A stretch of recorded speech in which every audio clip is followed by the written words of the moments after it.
O movimento popular internacionalmente conhecido como Outubro Rosa é comemorado em todo o mundo no mês de outubro. O nome remete à cor do laço rosa, que simboliza mundialmente a luta contra o câncer de mama e estimula a participação da população, empresas e entidades.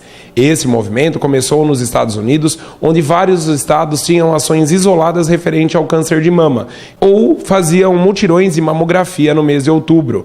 Posteriormente, com a aprovação do Congresso americano, o mês de outubro se tornou o mês nacional, nos Estados Unidos, da prevenção do câncer de mama. No Brasil, o movimento criou forma em 2002, quando a Prefeitura de São Paulo resolveu iluminar o obelisco do Ibirapuera. Essa iniciativa foi de um grupo de mulheres simpatizantes com a causa do câncer de mama, que com o apoio de uma conceituada empresa europeia de cosméticos iluminaram de rosa o obelisco em alusão ao Outubro Rosa.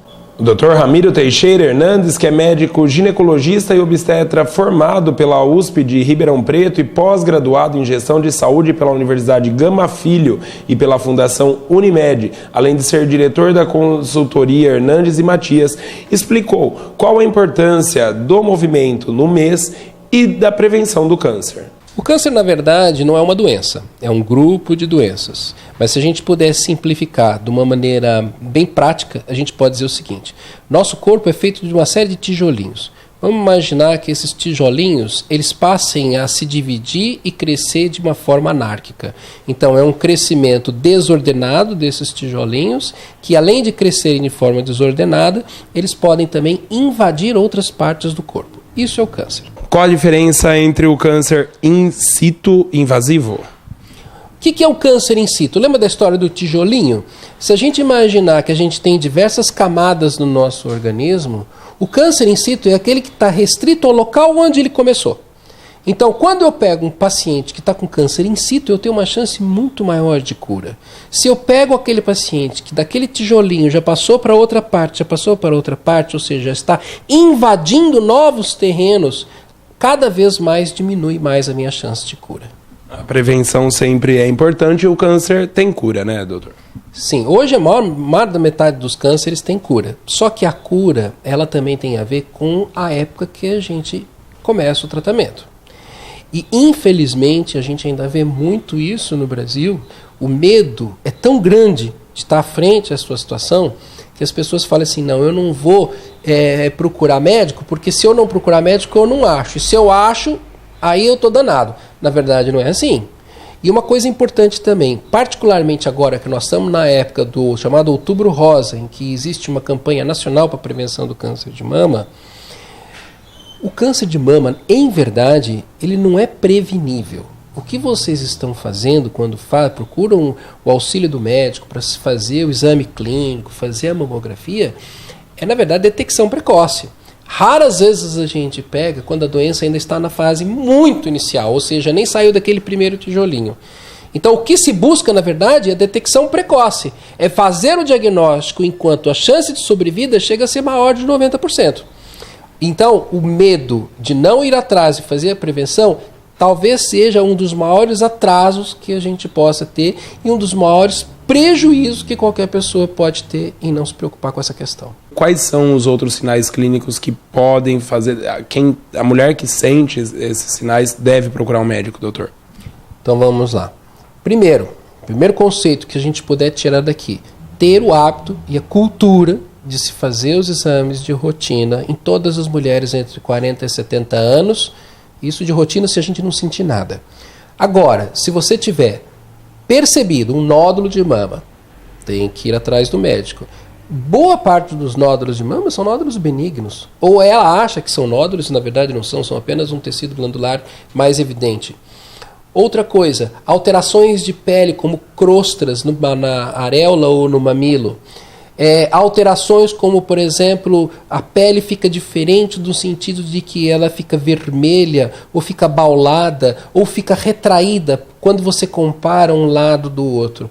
Então, vamos lá. Nódulos, crostas, vermelhidão, tumoração, aquela bolinha que pode fazer, pele retraída, saída de sangue pela areola, não de leite, saída de sangue pelo mamilo, e também nódulos vamos dizer assim, mais difíceis de regredirem ou dolorosos na axila. Doutor, vamos falar um pouquinho aqui da cidade. A gente tem aqui um hospital de referência no tratamento de câncer. Temos bons e excelentes médicos que atendem tanto através de convênio como também pela rede básica do SUS. O que o senhor atribui à falta de interesse, principalmente das mulheres, como o senhor mesmo disse aí, 30% em um levantamento que o senhor fez, em não insistir em voltar ao médico, em fazer exames de rotina? O que leva a mulher a não procurar o médico para prevenção? É muito interessante essa pergunta e muitas vezes a gente acaba se fazendo, porque muitas vezes a gente não tem acesso a essa mulher, né? A gente já teve a oportunidade de identificar grupos de mulheres e a gente deu o pedido, avisou, por exemplo, pela empresa, ou avisou a família, deixou o exame autorizado e não foram fazer. E algumas que ainda foram fazer, não foram ver os resultados. Então, eu acho que existe um pouco do medo, existe a falta da cultura, né? A falta da cultura é importante, porque nós estamos, veja que coisa interessante, nós estamos falando no mês do Outubro Rosa, que é o mês da mama, que existe uma campanha nacional, existe uma movimentação. Mas e se a gente falar, por exemplo, do intestino, que é um câncer prevenível? Hoje a gente sabe que pelo menos em torno de 3% só das pessoas fazem seus exames preventivos para câncer de intestino. Ou seja, 97% entre homens e mulheres estão completamente descobertos de uma doença que é uma doença que traz sequelas terríveis para qualquer ser humano. Bom, quanto ainda ao Outubro Rosa, quanto esse mês de mobilizações aí pelo país é importante do ponto de vista clínico, médico, para fazer com que as mulheres corram atrás da prevenção? É o que você está fazendo. A nossa parte, a parte médica, está fazendo o que pode, que é atender as pessoas que nos procuram. A outra parte que os médicos podem fazer é orientar os veículos de informação, ou seja, a mídia, sobre a importância de fazer.